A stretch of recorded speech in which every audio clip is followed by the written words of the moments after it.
Hello, आवाज आ रही है सभी को?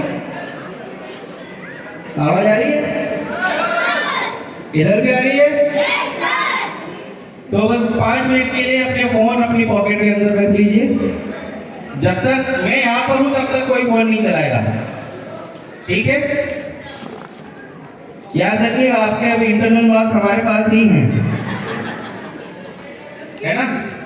चलिए, तो सबसे पहले तो मैं सारे 12th जितने हैं उन लोगों से मैं बोलना चाहूँगा, एक बार जोरदार तालियां बजाइए 11th क्लास के बच्चों के लिए। उन्होंने बहुत ही अच्छा यहाँ पर अरेंजमेंट किया है। और एक बार मैं चाहूँगा सारे 11th क्लास के बच्चे 12th वालों के लिए तालियां बजाएं, क्योंकि वो भी बहुत ही सुंदर सुंदर प्यारे प्यारे बच्चे बनकर आए हैं। बेटा, ये विदाई का जो समय है, ये समय दो पक्ष लेकर आता है, एक खुशी लेकर आता है, एक दुख लेकर आता है। खुशी इस बात की है कि आप लोग अपने जीवन के अगले पड़ाव पर जाने वाले हैं। विद्यालय का सफर आपका यहाँ पर खत्म हुआ, अब महाविद्यालय का सफर आपका शुरू होने वाला है। और दुख इस बात का है कि जो बच्चे हमारे साथ सालों खेले, वो बच्चे अब संस्कारधानी से अलविदा कह रहे हैं। और इस बार तो हमें कुछ ज्यादा ही दुख है, क्योंकि ये जो 12th का बैच है, ये बैच वो है जिनको हमने नर्सरी से देखा है।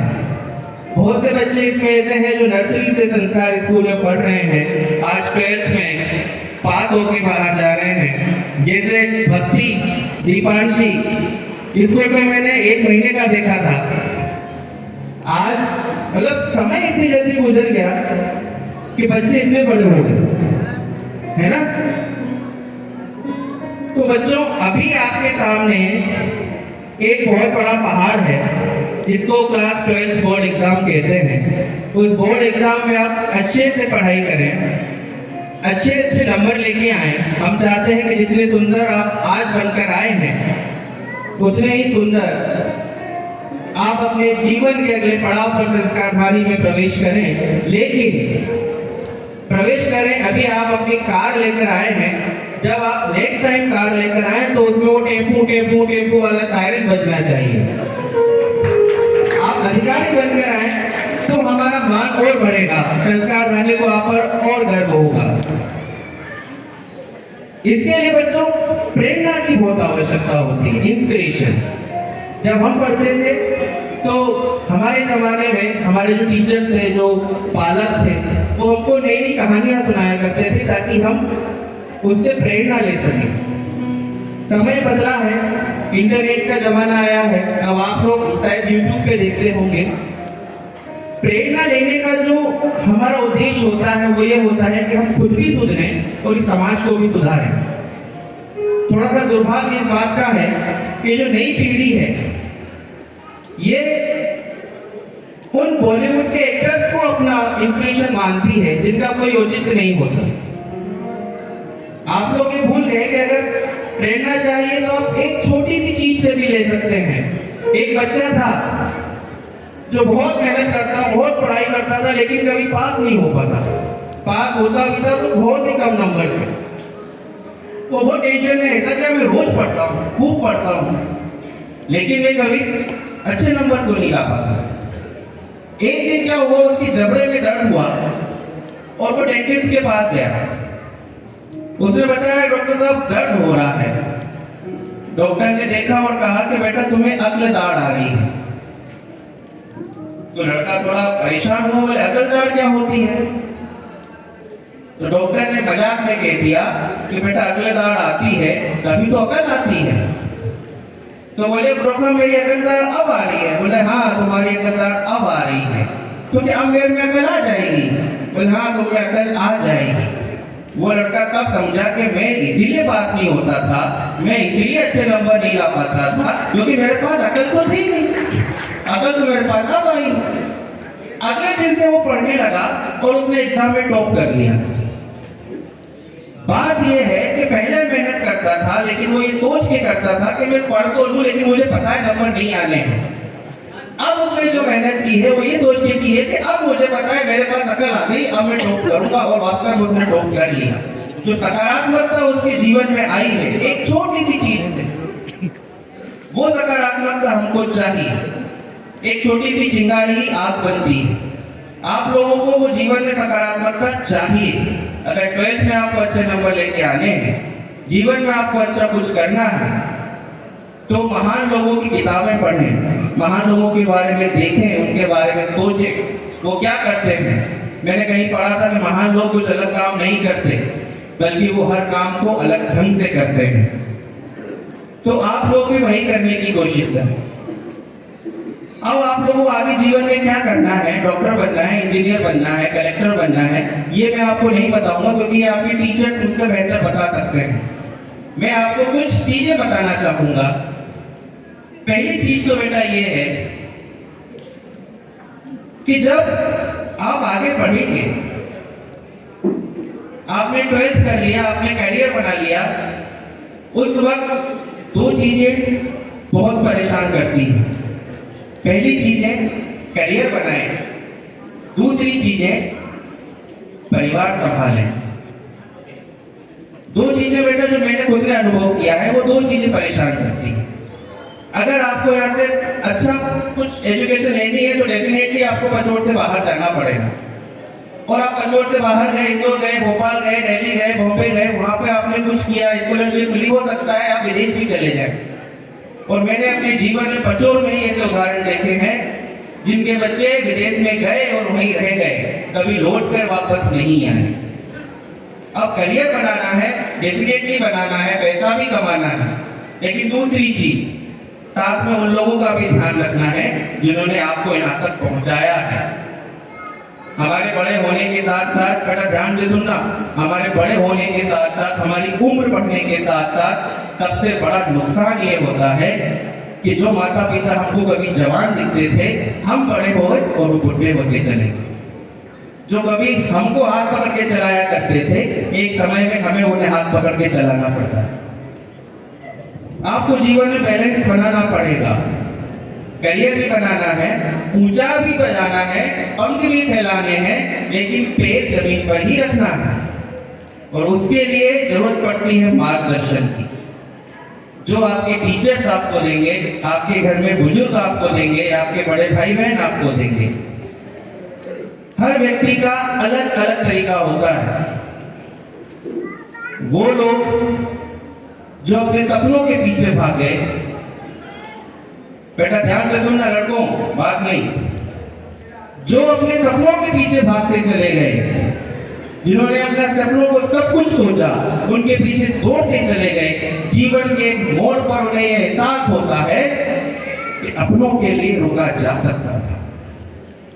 जो भागते चले गए उनको एहसास होगा कि अपनों के लिए रुका जा सकता था, और जो अपनों के लिए रुक गए उन्हें जीवन के मोड़ पर एहसास होगा कि सपनों के पीछे भागा जा सकता था।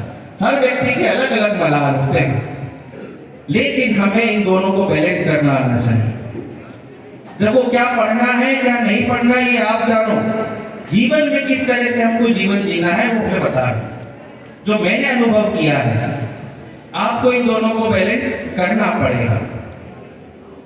और साथ में वो लोग जो कहते हैं ना कि क्या होता है मार्कशीट, एक कागज का टुकड़ा है ना, कुछ होते हैं कुछ लोग जो कहते हैं तुम तो एक्टिविटी सीखो, तुम तो ये करो, तुम तो अपने दिमाग को थोड़ा आगे बढ़ाओ, मार्कशीट क्या है कभी काम नहीं आनी।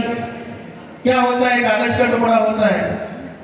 बिल्कुल गलत कहते हैं, ये मेरा नजरिया है, हो सकता है किसी को मैं गलत लगूं, लेकिन मार्कशीट महज एक कागज का टुकड़ा नहीं है। आपकी 12th की मार्कशीट इस बात का सबूत है कि आपने रोहित सर की कितनी जान खाई है कि सर ये सवाल नहीं आ रहा, सर इंटीग्रेशन नहीं आ रहा, सर ये वापस बताओ। आपकी वो मार्कशीट इस बात का सबूत है कि आपने श्रीवास्तव सर को कितनी बार बोला सर ये केमिकल लोचा समझ में क्यों नहीं आता। ये इस बात का सबूत है कि आपने अपने फिजिक्स वाले सर से बोला है सर ये पेंडुलम का फॉर्मूला आज तक समझ में नहीं आया। ये इस बात का सबूत है कि आपने कितनी रातें जाग कर काटी हैं। ये इस बात का सबूत है कि आपने कितनी किताबें पढ़ी हैं। ये इस बात का सबूत है, और वो सबूत जीवन भर आपके साथ रहेगा। इसलिए इस बात को बिल्कुल दिमाग से निकाल देना, 12th की मार्कशीट बहुत फायदेमंद है, बहुत महत्व रखती है अपने जीवन में। जब भी कोई पूछेगा ना बेटा कहाँ से 12th किया और संस्कार से, कौन सा स्कूल था, सीपीएसई, कितने परसेंट बने, 92%। उसकी आंखों में आपके लिए इज्जत अलग होगी। तो जब आप यही कहोगे कितने परसेंट बने, तो 53%, उसकी आंखों में आपकी इज्जत अलग होगी। 12th की मार्कशीट बहुत मायने रखती है। ये बात आपको तब समझ में आएगी जब आप कभी इंटरव्यू देने जाएंगे। हम इंटरव्यू लेते हैं, हमको पता है, सबसे पहले मार्कशीट ही देखी जाती है। इसलिए मेहनत करना, 12th की मार्कशीट बहुत मायने रखती है। दूसरी चीज, जब भी आप 12th के बाद आगे जाएं, आप कॉलेज में जाएंगे, डेफिनेटली आपके पास यहाँ पर बहुत सारे सपोर्ट है। कुछ होता है तुरंत आप प्रिंसिपल के पास जाते हैं, तुरंत शिक्षक के पास जाते हैं, ज्यादा हुआ तो अपने पेरेंट्स के पास चले जाते हैं। लेकिन जब आप बाहर जाएंगे तो वहां पर आपके लिए कोई नहीं होगा। आप यहाँ से डेली चले गए, रोज रोज आपके मम्मी पापा आपके लिए वहां नहीं आ सकते, ना ही वहां के टीचर्स के साथ आपका इतना कनेक्शन होगा कि आप अपनी चीजें उनको बता सकें। इसलिए सारी चीजें हमें खुद को करनी है, सारी चीजें हमको खुद को करनी है। अपनी मर्यादा का ध्यान भी हमें ही रखना है। रामायण में लक्ष्मण रेखा खींची थी लक्ष्मण जी ने माता सीता के लिए।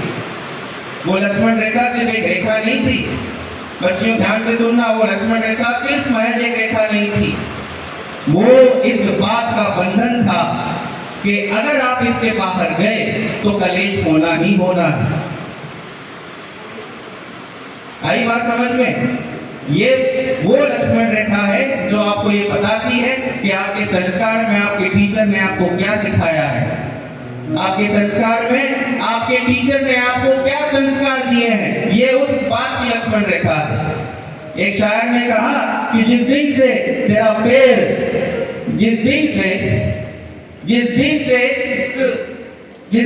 तेरा पैर घर के बाहर चला गया, जिस दिन तेरा पैर घर के बाहर चला गया, जिस दिन से घर के बाहर तेरा पांव चला गया, जिस दिन से घर के बाहर तेरा पांव चला गया, उस दिन से दादा के मूंछों का ताव चला गया।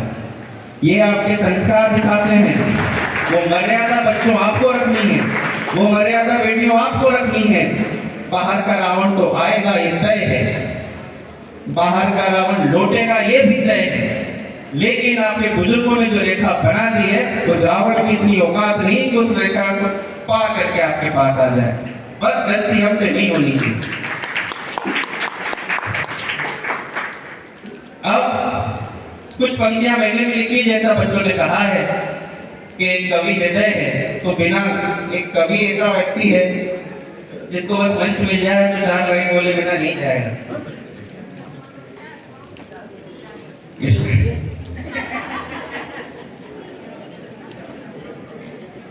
कि उच्च विचार हो नेक इरादे, उच्च विचार हो नेक इरादे, आपकी हर एक बात अमल हो। उच्च विचार हो नेक इरादे, आपकी हर एक बात अमल हो। हर पल मन हर्षाए जैसे झील में खिलता हुआ कमल हो। सौभाग्य आपके साथ रहे, ख्वाहिशें हमेशा पूरी हो। सौभाग्य आपके साथ रहे, ख्वाहिशें हमेशा पूरी हो। चेहरे पर हो नूर सदा ही, अपनों से ना दूरी हो।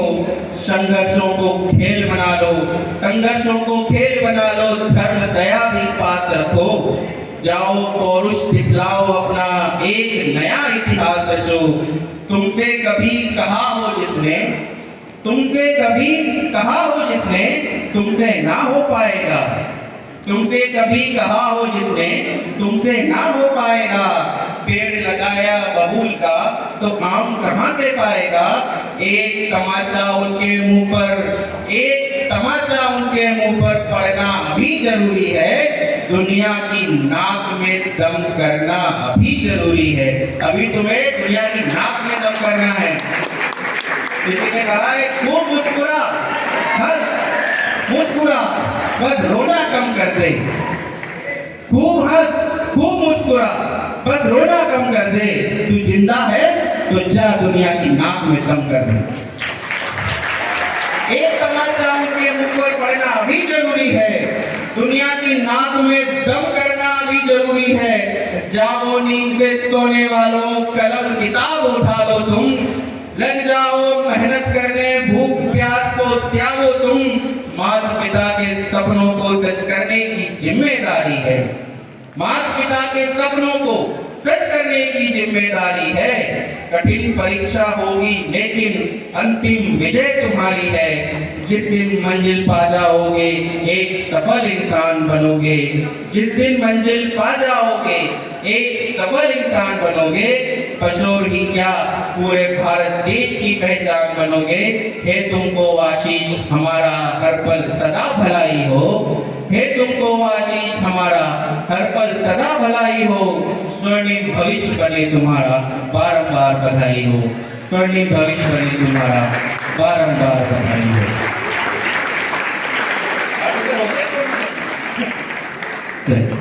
थैंक यू, जय हिंद, जय भारत।